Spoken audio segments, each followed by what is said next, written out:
Aujourd'hui dans Suivez le Guide Junior, la galette des rois.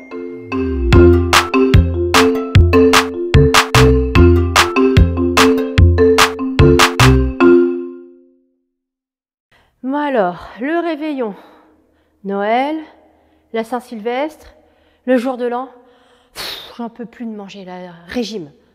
Ah bah non, le 6 on tire les rois en fait. Mais pourquoi est-ce qu'on mange la galette des rois le 6? Eh bien parce que c'est l'épiphanie. L'épiphanie, c'est le jour où les rois mages sont arrivés jusqu'au Christ pour lui offrir des cadeaux pour célébrer sa venue au monde. Pour célébrer cet événement, on a pris l'habitude de manger de la galette dans laquelle on glisse une fève. Cette fève va désigner le roi ou la reine de la journée.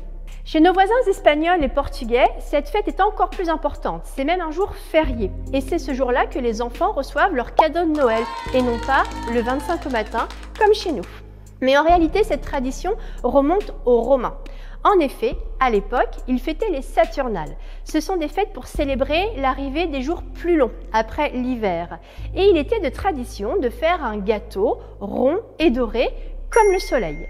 À l'intérieur de ce gâteau, on glissait une fève et l'on distribuait des parts aux esclaves. L'esclave qui avait tiré la part avec la fève devenait, pour une journée, le maître et le maître devenait donc l'esclave.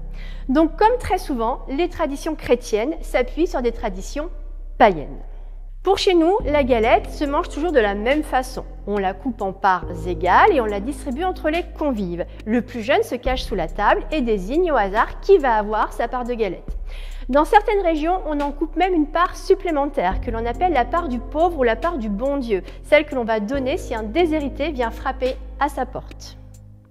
Quant à la fève, il n'est pas besoin de chercher très compliqué. Ça s'appelle fève tout simplement parce qu'au départ, on y mettait des fèves, des vraies fèves naturelles. Les premières fèves en porcelaine ne vont arriver qu'au XVIIIe siècle et logiquement, elles vont représenter Jésus-Christ. Puis pendant la Révolution française, à l'époque où on coupe la tête des rois cette fois-ci, cette fève va être remplacée par des bonnets phrygiens. Aujourd'hui, il y a énormément de fèves, il y a même des gens qui les collectionnent, on les appelle les fabophiles. Le mot épiphanie, lui, vient du grec épiphanios, qui veut dire ce qui illumine, ce qui brille, d'où cette forme bien particulière de la galette, comme chez nos Romains d'ailleurs, qui est ronde et qui rappelle le soleil. Quant à la galette en elle-même, ça c'est une question de goût. Vous pouvez l'aimer traditionnelle à la frangipane, ou avec des morceaux de pommes, ou de poire, ou du chocolat aussi. Dans le sud, il existe même ce que l'on appelle le gâteau des rois, c'est-à-dire des gâteaux couverts de crème et parfumés à la fleur d'oranger. Mais ça, après, c'est une question de goût. Nous vous souhaitons une excellente nouvelle année et en attendant, n'oubliez pas le guide.